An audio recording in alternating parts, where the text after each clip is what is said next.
एक टेक्निकल बहुत बड़ा एक डिजाइन 260 किलोमीटर प्रति घंटा विंड स्पीड और जो जोन 5 सीजमिक जोन के हिसाब से उसका डिजाइन है। USBRL के पूरा हो जाने से न सिर्फ पूरे जम्मू कश्मीर की तस्वीर बदलेगी बल्कि यहाँ के लोगों की तकदीर भी बदलेगी।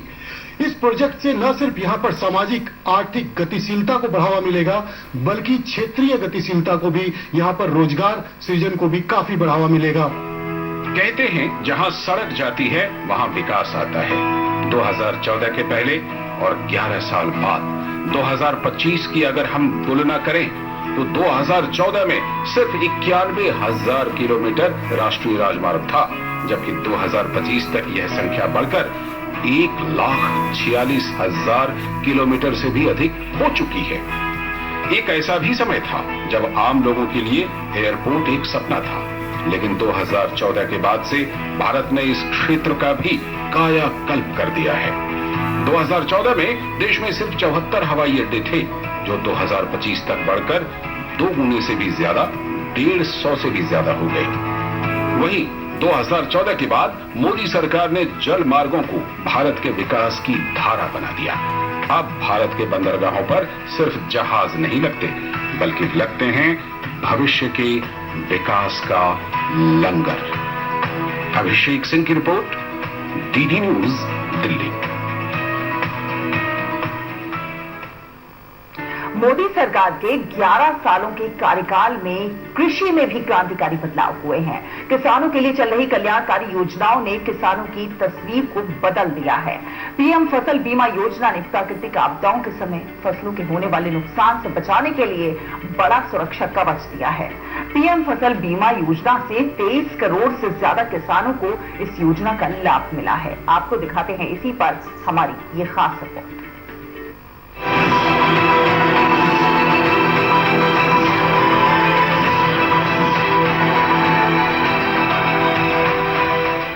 अब देश में इन्हीं छोटे किसानों को ध्यान में रखते हुए कृषि सुधार किए जा रहे हैं, निर्णय लिए जा रहे हैं। फसल बीमा योजना में सुधार हो, एमएसपी को 1.5 गुना करने का बड़ा महत्वपूर्ण निर्णय हो, छोटे किसानों को किसान क्रेडिट कार्ड से सस्ते दर से बैंक से कर्ज मिले की व्यवस्था हो। ऐसे सारे प्रयास छोटे किसानों की ताकत बढ़ाएंगे।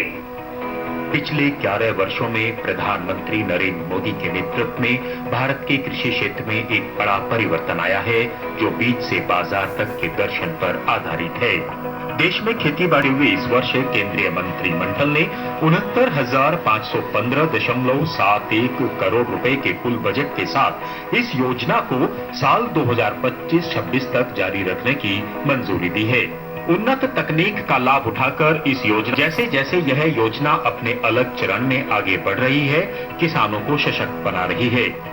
अनावृष्टि हो, ओलावृष्टि हो, हमारी फसल नष्ट हो गई हो, तो जो फसल बीमा योजना से हमें रकम मिलती है उससे हम आत्मनिर्भर बन सकते हैं। और मैं ये भी बताना चाहता हूँ कि मोदी सरकार आत्मनिर्भरता पर बहुत जोर दे रही है और ये अच्छी बात है कि हर कोई अपने क्षेत्र में आत्मनिर्भर हो। फसल बीमा योजना है, इससे किसानों को बहुत बड़ा लाभ होता है। 14 दिन के अंदर अगर फसलें नष्ट हो जाती हैं तो सरकार की क्षतिपूर्ति करती है और थोड़ा बहुत खाते से कट जाता है, लेकिन बहुत बड़ा लाभ है। जब से मोदी जी प्रधानमंत्री बने हैं तब से किसानों के आर्थिक स्थिति में सुधार हुआ है।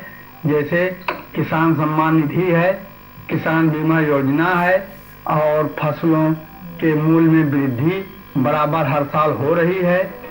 इस योजना के तहत फसल कटाई के 2 महीनों के भीतर दावों का निपटान होता है, ताकि किसानों की है। इस योजना के शुरू होने से लेकर अब तक 23 करोड़ से ज्यादा किसानों को इस योजना का लाभ मिला है। 1.75 हजार करोड़ रुपए से ज्यादा का भुगतान हुआ है और 23 राज्यों और केंद्र शासित प्रदेशों में योजना चल रही है। किसानों को भारत के विकास के प्रमुख हितधारकों और चालकों के रूप में पहचाना जाता है। जैसे जैसे भारत अमृत काल में प्रवेश कर रहा है, इसके सशक्त किसान देश को